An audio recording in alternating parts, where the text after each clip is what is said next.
Hey guys, it's Dr. Ben-Yisrael here, and I'm here with the author of the book, Herbs, 40 Jamaican Medicinal Herbs, um, Sister Kukuwa Abba. I'm doing this video especially for the students of our diploma in traditional Caribbean medicine, and we came to seek out to get a copy of the book, and also, for you guys, I'd ask you to, ask your questions. I haven't seen those questions yet. She's also the author. Her latest book is Past Foods: Rediscovering Indigenous and Traditional Crops for Food Security and Nutrition. And guys, we spoke a lot about the different uh, areas of natural medicine. And Sister Kukuwa Abba, first of all, let me not assume, I know you're an author. Do you actually practice um, medicine in the sense of working with persons? Yes, I do, but I don't do it a lot because I work individual clients because I take a holistic approach, which Right. herbal healing is part of it.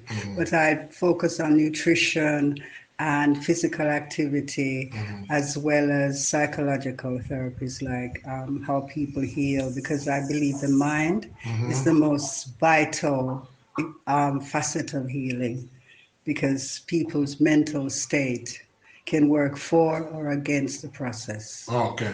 We encourage a lot of women. We encourage a lot of women. As a matter of fact, one of our main thrusts is to get as many women as is possible in natural healing because we realize that for women, it's more natural because you have that intuition As a nurturer. as nurturers.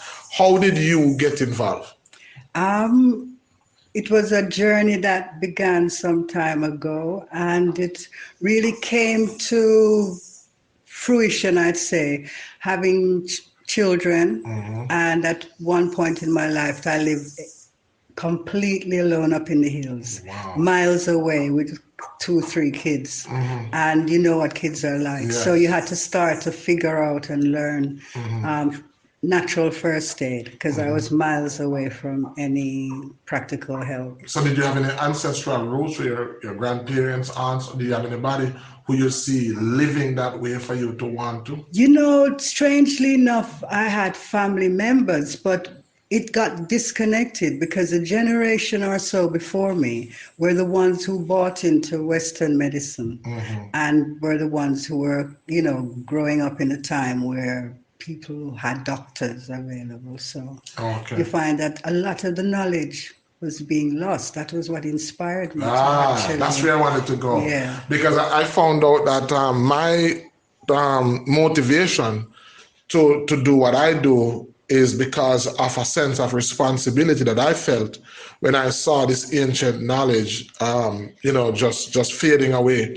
And did you set out by saying, "Oh, I'm going to write a book"? How did you end up writing No, J.A. Herbs? I did. It's been a long journey, but I assisted many years ago. I assisted some researchers who'd come to Jamaica to do stuff, and I continued that when I traveled. But I realized that I was really studying herbs that didn't grow in Jamaica, and a lot of people were promoting, golden seal, echinacea, all those kind of things that were effective but didn't grow here, so I didn't think that was sustainable. So when I returned to Jamaica 20 years ago, I started to look around and started to find the equivalents, and that's when I realized the knowledge and the actual herbs were disappearing. So that's what motivated me. So you and I basically started out on the same path because I studied natural medicine from a Western mindset, only to find out now that I want to practice, it would mean that I would have to purchase these herbs, import herbs. Even when the Ayurvedic and the Chinese herbs, again, they didn't always grow here. So it was the same thing. So whether it was the Western or the Eastern, it wasn't based on crops that were plentiful in Jamaica. And that led me into the whole field of ethnobotanical research. And that's when I started to realize that if you look across the pantropical region of the world, similar herbs grow. And that's where I started to get knowledge by looking at Brazil, looking at Southeast Asia, the Philippines, Africa, and realizing that many of these herbs are common to those different regions. Which is what brings us, because we've basically our course, traditional Caribbean medicine, is basically a drive that we are on to say it's time for Jamaica and the Caribbean to have our brand, to have our form of medicine. What do you think about that move to rise up a formal traditional medicine for Jamaicans and the Caribbean? Well, you see, I'm a Pan-Africanist, so my thing always has to reflect back to Africa and to the diaspora. So my knowledge base actually was assisted greatly by reaching out to African descendants in Brazil, Colombia, Central America, non-English speaking parts of the New World. So that showed me how much, and then looking at where the traditions were originating from and looking at the commonality of the herbs across from Africa right through herbs that they brought, our ancestors brought with them, as well as the ones that they discovered here. Well, that's what traditional Caribbean medicine is about, because what we are saying is that we realize that we have a unique form of medicine, which is similar to the culture out of many one people, because traditional Caribbean medicine for us means that our medicine has the effusion of African medicine, from the slaves who came. It has the fusion of the French who at one point occupied Jamaican parts of the Caribbean. It has fusions from the Indians and the Spanish. So what we're saying is that we believe that this is what makes our medicine so unique, because it really is a melting pot of a diversity of different cultures that at some point predominantly occupied Jamaica. And that is why taking that ethnobotanical approach, if you see the local names and common names that I give are drawn from different regions, it's not just Jamaican local names, because you're going to find in the islands, they may have a name for it, in Brazil, in things. You just let the puss out of the bag, because that's why I wanted to talk about why should somebody purchase JA Herbs, because one of the things you just mentioned is one of the things that is unique about your book. What you help persons to do is to connect the dots with a particular herb and the different name. So if a person wants to really learn Caribbean medicine and want to know the possible name that a herb may have in different countries, then JA Herbs. And what you've done is that you've limited that to just about 40 Jamaican medicinal herbs, which is very manageable. Yep. I started with 100, and then it got unwieldy, because you just can go so far into every one of them. But I also wanted to highlight.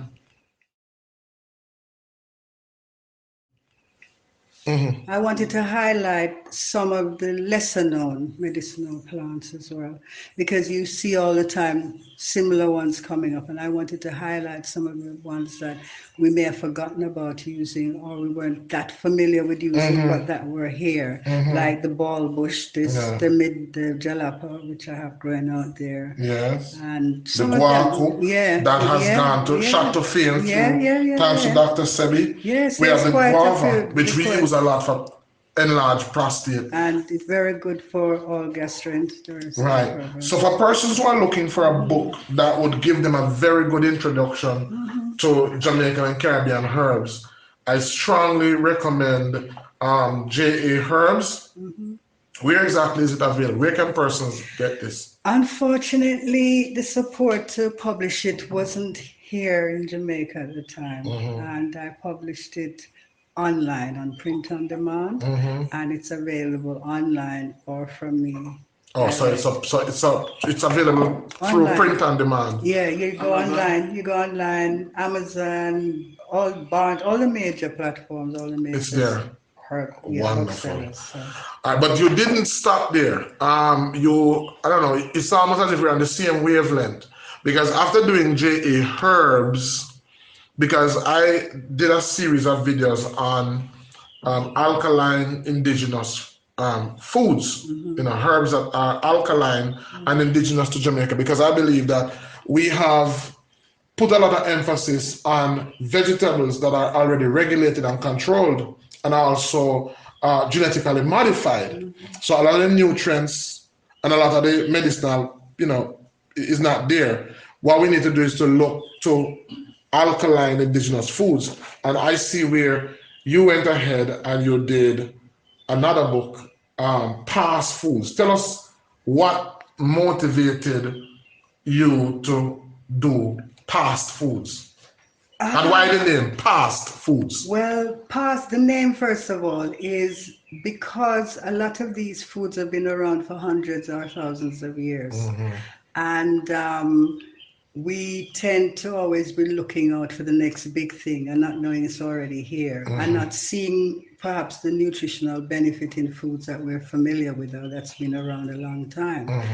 And also, I worked for years in international health and development, and because of that, I worked around the issue of food security. And I saw years ago the impending threats to our food security by virtue of what we choose to eat.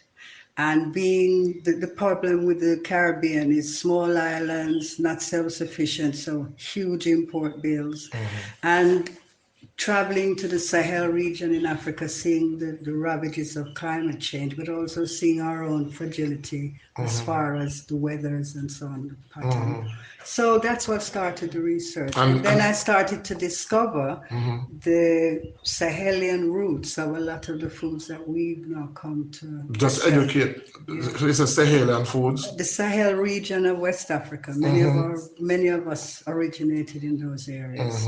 And also, a lot of the enslaved people brought over seeds and things with us. And a lot of these foods that are common to all of us across the Caribbean and the New World had their origins in Africa. And some of them we're not familiar with, but also some of the ones that are originated here in the Caribbean. I wanted people to realize the nutritional benefits of what we had. So I figured that we need a greater understanding of nutrition, and also to start focusing on crops that were sustainable and climate change resistant as much as possible, as well as being nutritionally So we talk about foods like the amaranth that we call callaloo here in Jamaica. But because callaloo, for instance, in Trinidad, callaloo is dasheen leaf. It's not the same. It's not. They don't call this one. They have different names for it, baji and whatever. So, going across the name amaranth also refers to a species of the callaloo that bears seeds. Yeah, which is seeds, exactly. A very nutritious grain that is. Some persons have never even heard about. We have some at the office there now. Some persons have never heard about amaranth. And don't realize and right now, our diet is really a starch base, whereas a lot of these foods are protein based and they're holistic in terms of their nutrition. So they get the okra bread nut, which is something we've killed out virtually in Jamaica. That's scarce in Jamaica. Yeah, but it's a very nutritious thing, looking at all the benefits of cowpeas. And looking through the book, a lot of these plants are here in abundance. Some of them are here in abundance, some we have ignored, and some are available. Everybody now going for quinoa. Yes. But there's an African grain, ancient grain called fonio. They call African quinoa. And I would like to see us. And that can grow here? It grows in the Dominican Republic. Wow. So there's no reason. So when you talk about food security, these are some of the foods that, we need to Gongo from Africa? Yeah. So for those persons, Gongo came from Africa? Yeah. Jackfruit? No, jackfruit came from the Far East. But this also came. This is what, lab? That's what we call Bonabis. That's a pea. Yeah. I saw some selling in the market. I see this here. They haven't seen it for years. Wow. Yeah, so these are resistant. And millets, grains that we thought were African grains. Yeah. That we should be eating a lot more of. Millets. different types of millets. When we say millets, we think of other cultures. It's Oh very my much part gosh. of a moringa as a nutritional crop rather Yes. than just as a. This is how the Indians Use the self-create seed. it. No, they used it as a The pods. vegetable. Yeah, that's Like okra. young pods. Yeah, cooked whole. So many nutritious herbs, so many nutritious plants. We're talking to Sister Kukuwa Abba, author of Jamaican Herbs and Past Foods. We don't keep you, Sister Abba. Thank you for having us. But I want to close off. Is there anybody that inspired you as it relates to natural medicine? Some persons will draw on maybe Nani, or a lot of persons draw on Dr. Sebi. Is there anybody that inspired you? May not have been a figure that was well known. Could have just been someone in the community, a grandma. Was there anybody who inspired My you? mother. Your mother. She always, despite her not actually being a herbalist or a nutritionist, she introduced me to a lot of our foods and knowledge about our foods. Wow. Yeah, that's why. And that's one of the best inspiration. All right. Thank you again, Sister Kukuwa Abba. And guys, I hope I asked the questions that you would want to ask. Hopefully, we can get her one of our webinars so that you can ask your questions. She's definitely another matriarch. By the look, you would know, but she just told me that I wouldn't say it, but.